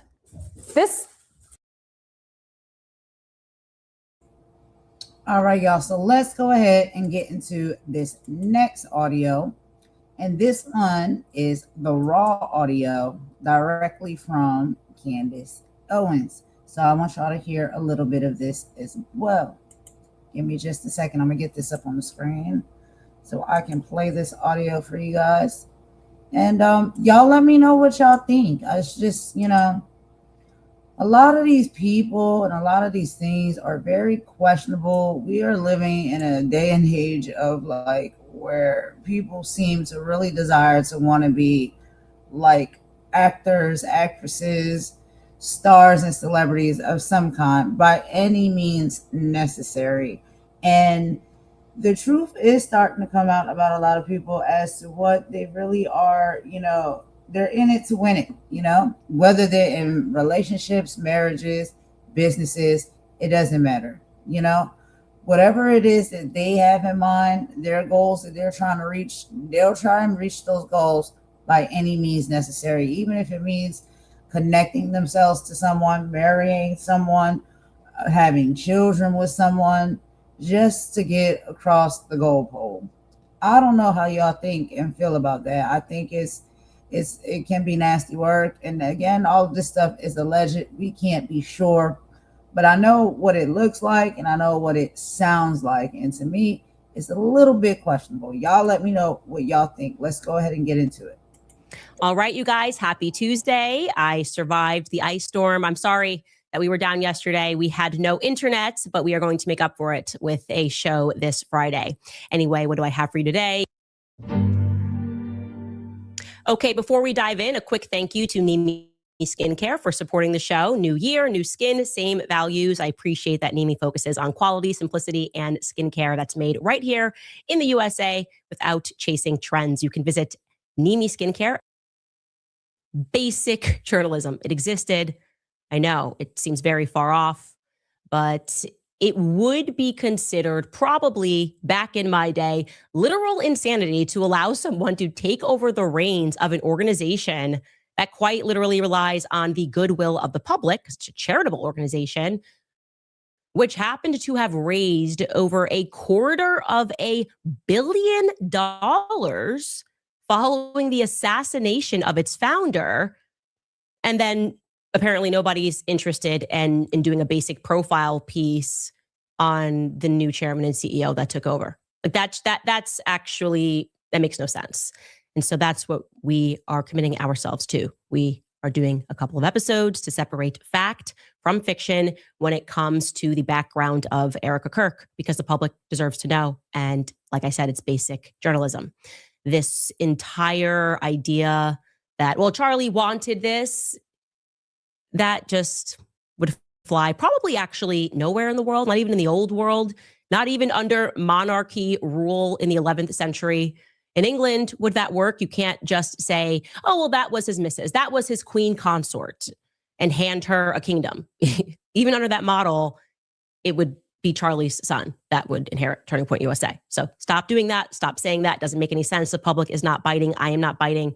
And to be clear, the more time that goes on, the more that we are seeing the general direction that this company is taking under her stewardship, the less we're liking. The general public doesn't like it. I don't like it. And especially the recent bout of paranoia where we had a bunch of employees who factually worked 20-hour days. That fact, by the way, you are about to hear Erika confirm herself. Those employees were then fired without even being given a clear reason as to why. Just gotta go, going in a different direction. That doesn't exactly match what we were told as the public. We were told that they're a family. How dare anybody question anybody ever in the family? Followed immediately, almost seemingly in the new year, by get out. We're just moving in a different direction. Knock, knock, we're at your door. You fired, and you better hand me your computer or else. We just want to know what happened here. Anyway, being a 501c3 company, being a charity, becoming a charitable organization makes you, of course, accountable to the public. Always, they are allowed to ask questions, even if you want to send out a bunch of cease and desist letters. And thanks to this recent string of misguided firings, that's putting it mildly, we did happen to get our hands on an audio recording of a corporate-wide Zoom call, which took place pretty immediately following Charlie's memorial. So for clarity, this call took place on Monday, September 22nd. So this is 11 days, less than 2 weeks after her husband was publicly assassinated in front of the entire world. It's important to remember that. It's also less than 48 hours, about 48 hours after his private Catholic funeral mass, which the public was not privy to. But top paying donors were. That's also odd. We'll save that for another day. I just think that you should know that. I want to plug that into our master timeline, which I know I keep promising you I'm going to publish. I will. So we know on September 10th, Charlie is assassinated. This is bottom of the timeline. On the 18th, this, by the way, strikes me as odd in the retrospect as I was working on these couple of episodes about Erika. On the 18th, there's 8 days after the assassination, she gave an in-person interview with the New York Times at her and Charlie's condo. Okay. Now, regarding the New York Times profile piece, I was totally in a cloud of grief by myself when all of that went down. Okay, you remember I had to go away to Wyoming just to breathe, to process, to get closer to accepting that it was real. I went away for 2 weeks. I didn't really catch the fact that it was an in-person meeting until later. 8 days after his public assassination, and she sits down for a piece with the publication that hated Charlie the entire time he was alive. New York Times was constantly writing hit pieces about Charlie Kirk, or pieces that just were not kind or favorable to Charlie Kirk. So it's an interesting decision. And reading the article or rereading, because somebody said you should actually go back and revisit everything that transpired in the days after, and you kind of have new eyes, and that's very true. But in reading that article in retrospect, something that I am particularly struck by is the fact that she describes suddenly being forced into the single mother position as the quote unquote least traumatizing thing. Becoming a single mother suddenly, 8 days later, she describes that as the least traumatizing thing. Again, that's an exact quotation. I'll read it. You can see it. They're going into this, they're speaking about Trump's energy and his tone toward her on phone calls. And it reads, quote, from her, the president's tone, she said, was soft and embracing. I could tell he wanted to hug me. Others have responded in the same manner to Ms. Kirk, now left to care for a 3-year-old daughter and a 1-year-old son. That new life, Ms. Kirk said, quote, is actually the least traumatizing thing for me, since she herself has been raised by her mother after their parents divorced when she was young. And we're just supposed to pretend that that's completely normal or whatever. I would figure maybe the least traumatizing bit would be something more mundane, maybe along the lines, if this was a thing, if Charlie constantly filled up her gas tank and someone was like, well, who's going to fill up your gas tank? She might write, that's actually, that's just me filling up my car. That would be like the least traumatizing thing. Becoming a single mother after your husband is horrifically assassinated, realizing that your children are going to grow up without a father who toured the world and spoke about the importance of fatherhood and relayed the statistics pertaining to the youth that grow up without their fathers in the home. I would describe that as very traumatizing. I think across the board, that's a traumatizing, not least thing, stretch of an imagination. Anyway, we are now in season 7, episode 4 of Everybody Grieves Differently, but that's weird. Now, getting to this corporate call again, can we just go back if you want to throw in that schedule again? Sorry, yeah, okay, great. So we have this on the 10th, he's assassinated. On the 18th is that in-person interview with New York Times. On the 20th, so we're not being choosy. We're not cutting this for drama. The obvious point of this call to set this up is to introduce Erika. She's a new leader. Not even introducing, she's just heading up this call, but obviously she's going to be at the helm of this. So they're getting to know her. And she does begin the call by being thankful to the entire Turning Point USA team for their work at the memorial event. So let's take a listen. Hi, everybody. I still love all these emoji Zoom things. Wow. I don't even know where to begin. The fact that we were able to pull off an event of a century, like it's just insane. We had over 275,000 people that attended, and stadium overflow, Westgate, insane, you guys. And then you have, was it 100 million? You guys that heard the gospel and all about Charlie and all about everything that you guys do, and the hard work of Turning Point USA is insane. We had thousands that were registered to vote. I think we're at like over 200,000 for merch sales. Don't quote me on that because I think it just keeps like bumping up like crazy. But I just wanted to say a huge, huge, huge thank you to the events team, the development team, the graphic design team, the production team. It's just phenomenal. Their incredible work leading into the memorial.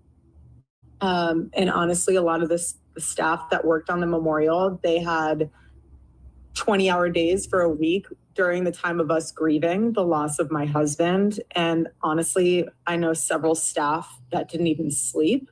Again, you guys are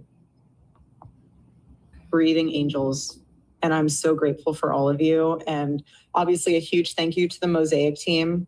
VI, you guys are 10 out of 10. Like we have the most incredible team. We just do. And you guys know that, and you guys are all a part of that. And I am so, so thankful. And if you do have a moment and you run into any of those staff members that you know had a role in this, and you know that they put a lot of their time and effort into it, just say thank you. There's something really special to be seen in moments like this, and it's not easy. I'm speaking from experience. I'm right in the trenches with you guys. And so the fact that you just, a simple thank you. I don't care if any of you have beef with each other from the past or have any issues with someone said something about this or that. Like, if you guys have any of that, please put it to rest. My husband's dead. Like, I'm not trying to be morbid, but he's dead. And it puts life into perspective of how short life is and relationships, and God puts people in your life for a reason, and it teaches you a lesson, it teaches them a lesson. So if you are going through a time where, just lay it to rest, and we are moving forward, Turning Point USA 2.0 with Charlie in our hearts, and that's what he would want. Okay, so I'm just looking at the chat here, and you guys are responding live in the way that I felt live listening to this. It is the general tone that is off-putting. It's the laughter that is off-putting. It's, again, we are not even 2 weeks after watching your husband be assassinated. We're talking about numbers and metrics that have been hit. And my husband's dead, not to be morbid. That is a sentence that and this was not my husband, and I had no sort of the type of relationship that she had with him, that I was able to utter.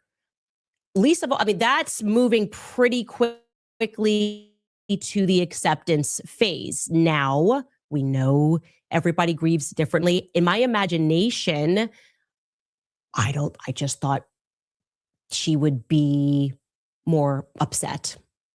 And I want to be clear, the overall mood of this call is extraordinarily upbeat. It's extraordinarily happy.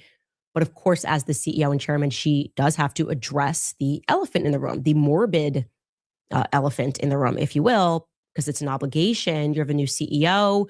The employees are working 20-hour days, but also their founder, Charlie, was publicly assassinated less than 2 weeks ago. You got to address that. And you're going to hear her address that by recapping to them that throughout these long working days, the employees were provided with ample resources while they were working. Take a listen. I'm just grateful that while things were still in motion and moving around, that we had our leadership teams provide for you counselors, pastors. I heard there were therapy dogs. Slightly jealous that I didn't get to have any moment with a therapy dog.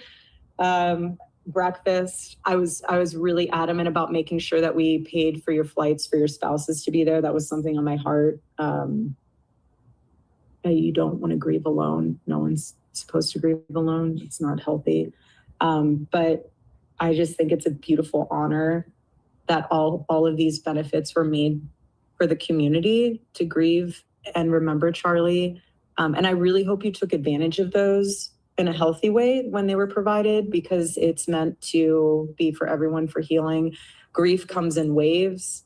Some days are going to be tougher than others, but take it as it comes. And that's why you have your Turning Point family, and just lean on them and lean on other people in your life that will help you and pour into you and pray with you to get you through it. I say that, though, that if you do need more time to grieve, please continue to use Turning Point USA's network of counselors. We have pastors. I mean, there are so many resources for you. If you do need additional time off, please talk to your director about using paid time off for that. And again, it's not easy, but again, grief is hard. Otherwise, honestly, Turning Point USA and Turning Point Action, full steam ahead, you guys. Charlie would want us to get back to work, and that's what we're doing. And that's what we did with the memorial. And I'm so honored and proud of each and every one of you, because that's what we're going to do in his honor and in his name. We have so much to do, which is exciting. Charlie in heaven is like, you guys thought you had a busy schedule, then just you wait. And he's doing some awesome things with Jesus in heaven right now. But there's so much work to be done. I mean, since his assassination, we have 100,000 chapter requests. We have 300,000 new donors. That is a blessing in itself. Again, not normal. All God. I think we have 50,000 plus hat orders to fulfill. I mean, I'm saying these numbers because it puts into perspective that we're not just sitting and thinking and looking at the wall being like, what do we do? Like that, there is so much to do. You have over 20,000 AmFest registrations. There's a lot happening there, and none of it is what I would be expecting to happen there. So basically what the employees said to me was that they got onto this call and everyone's exhausted, everyone's been working, they pull off this massive memorial. And then there's kind of this approach where it's like, well, if you guys need paid time off, like Charlie's in heaven dancing, wanting you to work harder. He's just up there like, you better work, but you can use the paid time off that you have earned, by the way, if you need to grieve more. But imagine you're the employer, you're like, okay, well, this is his wife saying this. So am I weird? Would I be like, I would be pretty weird if I needed to take time off and his wife is saying she's full steam ahead. That's the mentality that they had. Like, how are we supposed, like, are we weird for wanting to grieve? Is that not the vibe? How can we take paid time off when Erika, his wife, is saying full steam ahead? It's very strange. It is even kind of using this idea of Charlie being in heaven, looking down, and the laughter. I don't know. I feel like the rest of you. I feel uncomfortable. And of course, now all right, y'all. So if y'all want to check out the rest of that video, head on over to Candace Owens' channel and her platform. You can listen to the whole audio from Erika Kirk and Candace Owens' talking points when it comes to that. But I just wanted to play a little bit of it. There is, a lot more actually to be listened to, but we're approaching almost the 2-hour mark. So I'm going to move ahead because I want to get into this last video, and we're going to be listening to the niece of President Donald Trump.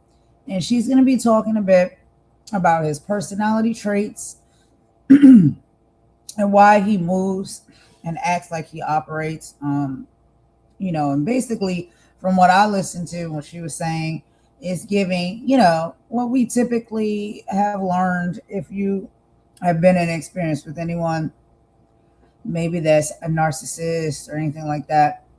It gives a bit of that energy. And it's also, further explanation into, how we see him moving and operating, treating people, speaking to people, what he really cares about and what's important to him, and how he'll stop at nothing to have and obtain these things that he deems important to him. So after we take this quick song break, we will come back with that final video. And then after that, y'all, we will end this live for the evening. I will let y'all go. It's almost 10 p.m. here Eastern time in the Carolinas. And I'll be back possibly tomorrow, or maybe I'll come back the day after that. I may take tomorrow off. I'm not sure. Covering a lot of stuff sometimes can take a big toll on you emotionally.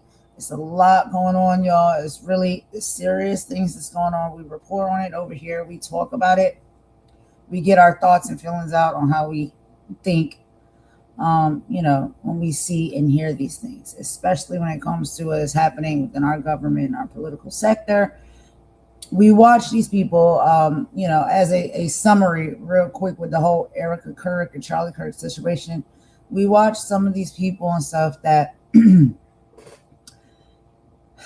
the public, they're supposed to be in positions of, this spiritual leadership, guidance, organizations and groups that are supposed to be like the pillar of strength for other people, right?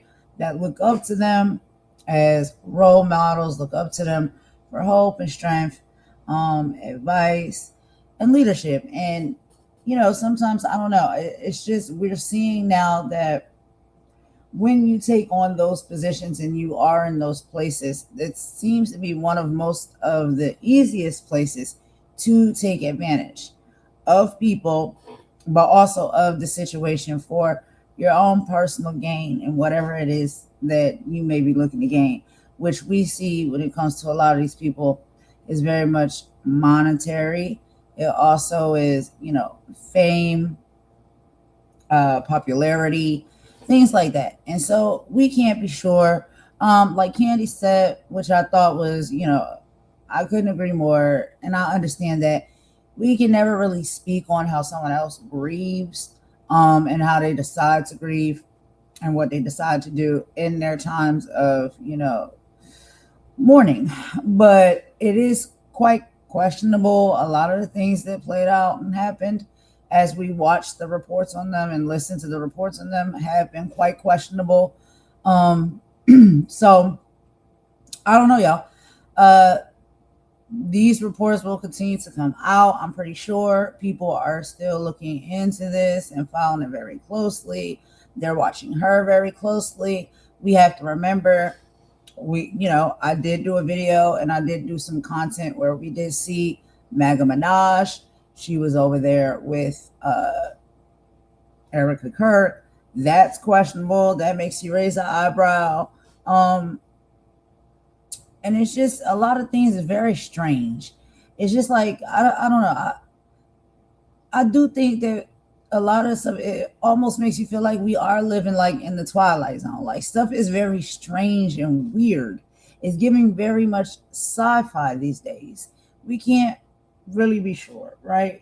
But hey, to each its own, okay? So let's go ahead and take this quick song break. After the song break, we'll be back with our final video, like I said, from the niece of Donald Trump. She will be speaking out, and giving us a little bit more Donald Trump's character and who he is. So we'll get into that in just a moment. Let me go ahead and get this song in real quick, and I will be right back. I'm going to get me a sip of water because my voice is starting to go out. So I really do apologize for being hoarse and clearing my throat, y'all. I know that's not the best sound to hear when someone's doing the live. So I do apologize for that. But yeah, let's take this song break and I'll be right back.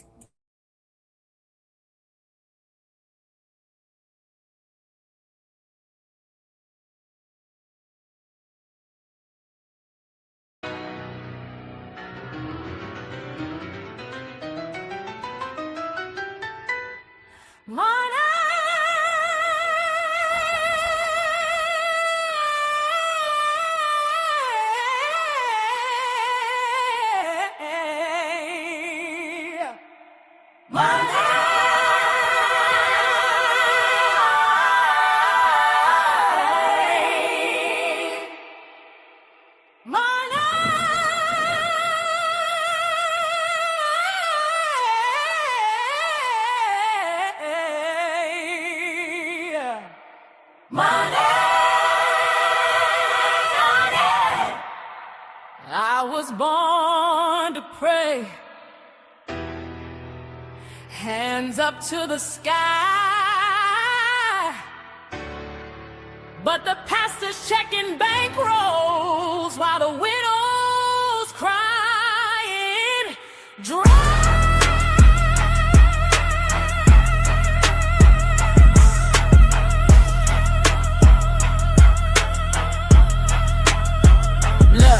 Check the ties, check the pews, check the greed. Building gold-plated cathedrals while the hungry never feed. Dresky called it out, yeah, he put him on the blast.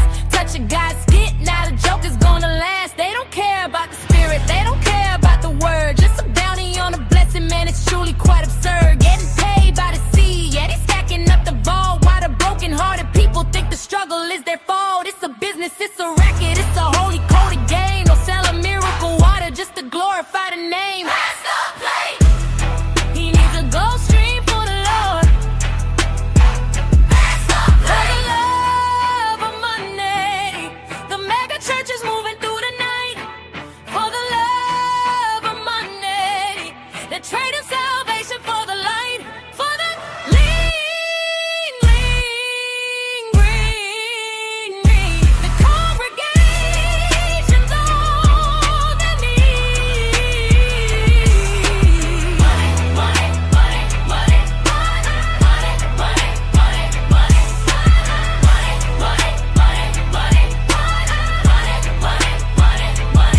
I need the peace, but not like that. I need the truth, but keep the facts straight. Drisky saw the healing and he knew it was a scam. Acting like a lion while you're fleecing every lamb. Clickbait, amen. Monetize the grace while the pastor's in the Bentley with a smile on his face. They're getting paid to preach, I'm getting paid to speak. The theology is greedy and the spirit is weak. Check the tax exemption, check the front row line. The greed in the pulpit's gonna drive us out our minds. Sowing seeds for a bonus, that's a soul-crushing crime. I'd rather have the truth, stop trading the pews for the pockets of our youth.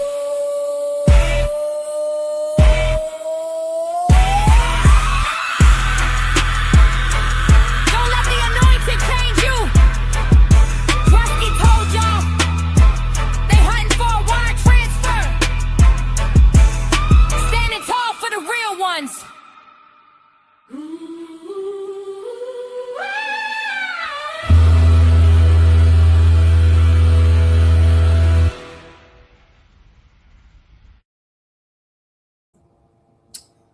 All right, y'all. So let's go ahead and get into this final video for the evening. Let me go ahead and get this up on the stage for y'all.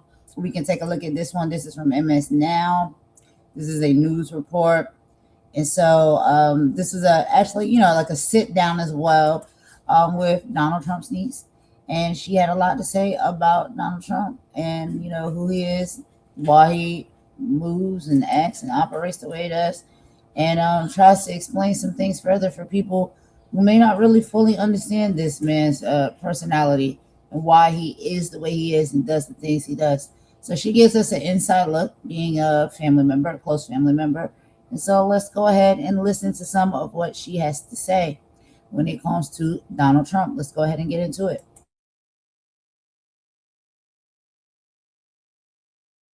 Top Democrats are asking Tulsi Gabbard to explain why she attended an FBI raid in Fulton County when agents seized ballots related to President Trump's 2020 election defeat. Here's what the president said when asked to explain. Mr. President, what was Tulsi Gabbard doing at an election center in Georgia today? She's working very hard on trying to keep the election safe, and she's done a very good job. And they, as you know, they got into the votes. You got a signed judge's order in Georgia, and you're going to see some interesting things happening.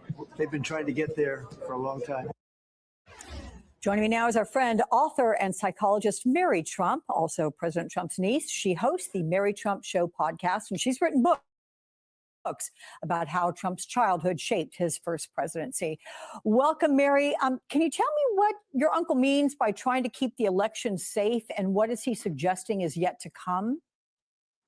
I think what he means is that he is desperate to overturn the results of the 2020 election, and he's going to use all of the means at his disposal, which are not inconsiderable. In fact, Tulsi Gabbard, last I checked, is not in the business of checking on election integrity or security. I think that the bigger mission here for Donald is to undermine the American people's faith in free and fair elections. This is something he's been engaged in for years now. And again, now he has a lot more power in order to do that. It's a very worrisome sign. Tulsi Gabbard is the director of national intelligence. So unless they suspect some foreign interference that didn't benefit Donald in 2020, she has no business being there. And I think the American people do deserve answers about that.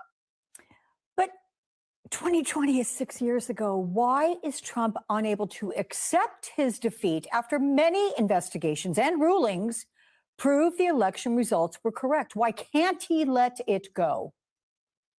He can't let anything go that paints him as a loser.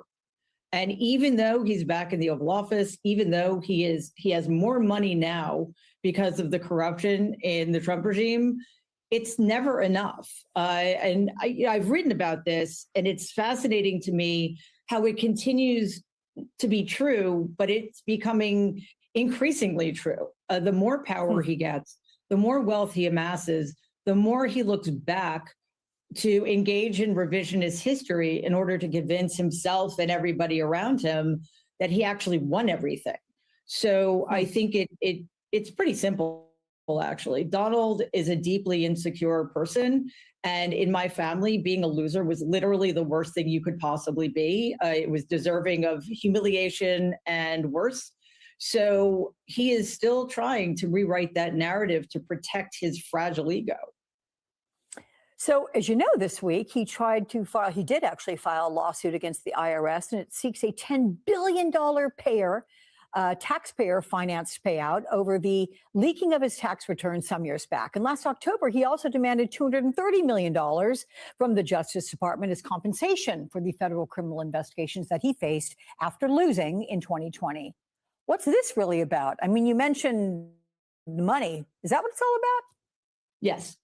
It is indeed, because Donald, it's never, as I said, it is never enough, because going back for decades, money is the only thing that gives people in my family a sense of self-worth. So the more you're worth financially, the more you're worth as a human being. And he has a very, very deep void that he's trying desperately to fill and money is his preferred way to do that. Of course, it's not going to work because we see these lawsuits becoming increasingly frequent, and the numbers are getting bigger and bigger. And he doesn't let anything go ever, even if he has indeed won, in a sense. Like, I defy him to prove what his damages are. He's back in the White House. He's making money hand over fist. And I think there are cases in which the lawsuit is vengeful. It's to get retribution. I think Letitia James Comey, but sometimes it's a mechanism to simply to enrich himself in a very easy way. He's a track record here, suing media corporations, for example, and despite the fact that they're frivolous, they settle to his benefit. So he's not going to stop. I mean, he's suing me for $100 million. So, and I think that he understands now that there are bigger fish to fry. Yeah. I mean, but really taxpayers would be the ones paying these out, which is extraordinary. Whatever Americans feel about that.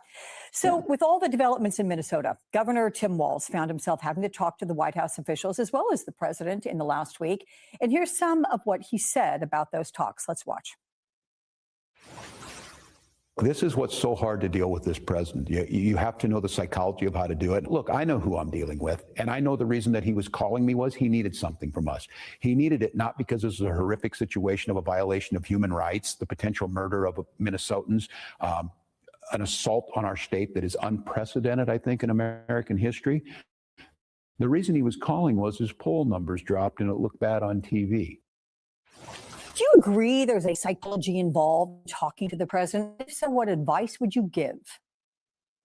Yeah, I agree with Governor Walz completely. Donald is not the least bit concerned about the violence that's being perpetrated. In fact, he's ordering it to be perpetrated. His goal here is to create circumstances in American cities that either lead to Americans staying home and keeping silent, or to clashes like we've seen in Minnesota that can give him the opportunity to invoke the Insurrection Act or declare martial law. I think that the time of appeasement is over. We've seen this play out on the world stage as well. People are finally starting to realize that the worst thing to do is to capitulate to Donald, because he sees that as an opportunity to try to get more. People need to stand up and stop playing ball with him and draw a line in the sand. I think that negotiating with an administration that never operates in good faith is a very bad strategy. And again, it only leads to a situation in which he continues to have the upper hand. Mary, as you look ahead, what are your gravest concerns about this administration relative to the country? My gravest concern is that there is nobody in a position to do anything about it who will try at least to slow this down.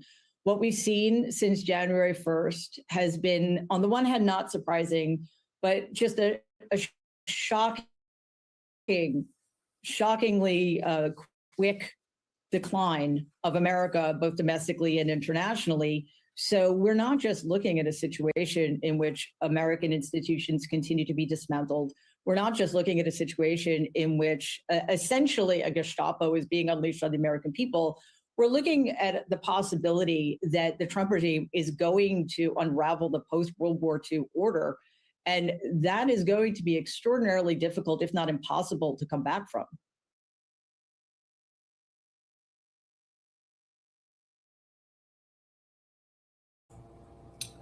All right, y'all. So there we have it. You heard that. Just about everything she said is like, it makes absolute sense. I agree with all of it, you know, and when we're talking about power and money, this is what is driving a lot of people to do the things that they do, with no integrity, no empathy, no feelings at all, based off of the decisions that they make and the havoc that they wreak on other people. It comes from a selfish place. These are people that want what they want, and they want it now. It's my money and I need it now. Well, it's not really their money, but it's the money that they want. It's the things that they want. It's the power and the positions that they want. and they will go through any lengths to get them. And then the most dangerous part is once they do, they'll do whatever it takes to keep it. And so we are seeing a lot of this play out and pan out, not just within our government, our political system, but all over. I'm pretty sure there's people who would bear witness to this in their workplace where they go. There's probably, characters or associates in your workplace that you probably see every day that move and operate that same way. They will throw you under the bus. They'll lie on you, they'll do whatever it takes to make sure they have and keep that position they have, and they keep that money, and it keeps rolling in and it keeps rolling on. And so this is a characteristic trait of a lot of people. And you come across it. Every now and then you'll come across it, no matter where you're at or what you're looking at. These are how these people operate and think and move. Excuse me, y'all. And so this is I think a big issue of what we're dealing with, and why we're seeing, the lengths that these people will go to get the things that they desire to have and keep them. And so one of the biggest displays of that, what we're seeing playing out right now, is within our government, our president of the United States, the one that is in place right now. And then there's others in other places and spaces as well that we see a similar characteristic trait. So y'all let me know what y'all think. Y'all can drop down in the comments below. We're going to go ahead and wrap this up now. This is all I got for this live this evening. I hope y'all enjoyed it. I hope we, share this information together and talk together or whatnot, and have these conversations that really shine a light on what is truly going on, making sense of it and putting the pieces together and having the hard conversations. But we're going to end it with a bop per usual, y'all. I'm going to see if I'll be back tomorrow. I'm not sure. I might. We got a snow day here, so we may have a play day in the snow with me and my son. Might take him out there and just take tomorrow off from some of this content and coverage. Because, like I said, sometimes it can be a lot. But, I enjoy it. So we'll see. I may be back tomorrow. I may not. But I will talk to y'all on the next live. So thank you very much for listening in. I hope everybody has a great rest of the morning, afternoon, evening, or night, whatever respectful time zone you're in and time it is where you are. I hope it is good for you. And I will talk to you guys soon, okay? But this is Golden, and I'm signing out. All right. Bye.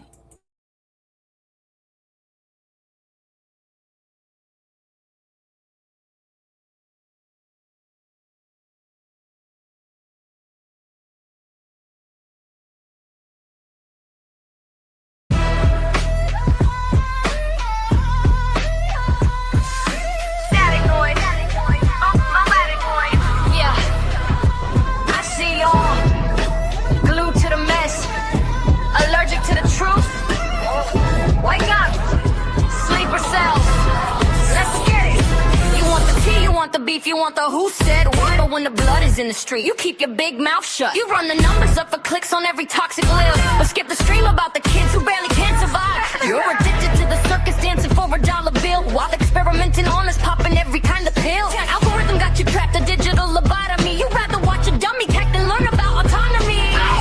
Low vibrations, yeah, that's all you crave. Mind of a zombie, walking to the grave. Talk about the spirit, talk about the fight. You vanish like a ghost, you're disappearing in the night. Dumbass zombies, sleepers in the cell. Build your own prison in this digital hell. Low vibration. We moving on. Hypertext is boring, spiritual rarity is deep. That's exactly what they wanted, just to keep your soul asleep. They shout down when I good. They're hunting for the press, and you're arguing in comments about a rapper summer dress. It's a war on your mind, it's a war on your health. But you're too busy scrolling, giving stupid all your wealth. I'm a golden queen, I'm 10 toes down in the mud, while you're chasing cloud and spilling everybody's blood. Are you a fan of your own destruction? Is the gossip worth your soul? unplug the wire. Debate the self. Mama warrior told you. Now bring it back. Low vibrations, yeah, that's all you crave. Mind of a zombie, walking to the grave. Talk about the spirit, talk about the fight. You vanish like a ghost, you're disappearing in the night. Dumbass zombies, sleepers in the cell. Build your own prison in this digital hell. Let's go. Vibrations. Yeah. Numbers drop when the truth gets loud. But I'd rather have a few than a brainless crowd. Yeah, the veil to the world, high frequency only. Mama, warrior, golden queen.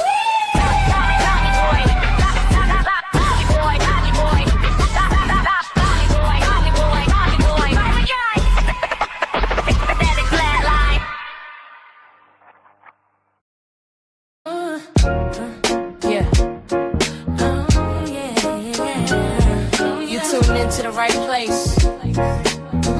Welcome to the rain.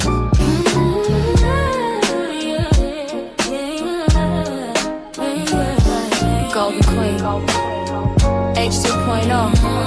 Let's get it. You're looking for a diamond, found a treasure in the rough.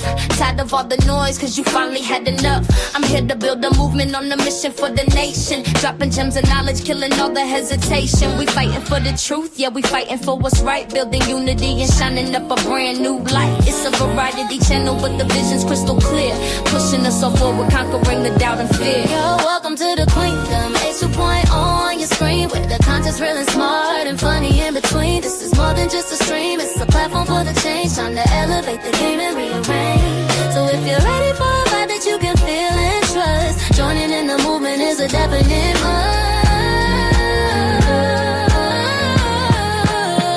This ain't just another channel talking smack behind the screen. It's a spotlight for the creators, building up of the scene. Spreading radical love, that's the message in the code. Helping everybody carry up a heavy load. From social justice issues to the laughter that we need. Planting seeds of progress, watch them grow from just a seed. This is authentic, this is raw, this is everything you saw. Welcome to the battle that is truly being fought.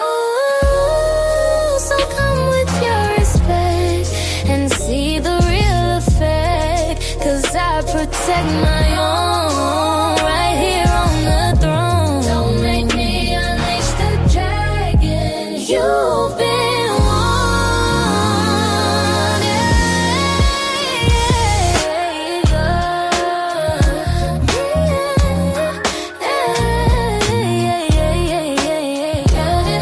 Yeah. Don't make me unleash the dragon. You've been warned. Yeah. Don't make me unleash the dragon, you've been warned. Yeah. Golden Queen H2.0. The movement starts now. Go ahead. Hit subscribe, ring that notification bell. You don't want to miss a thing. Welcome to the family.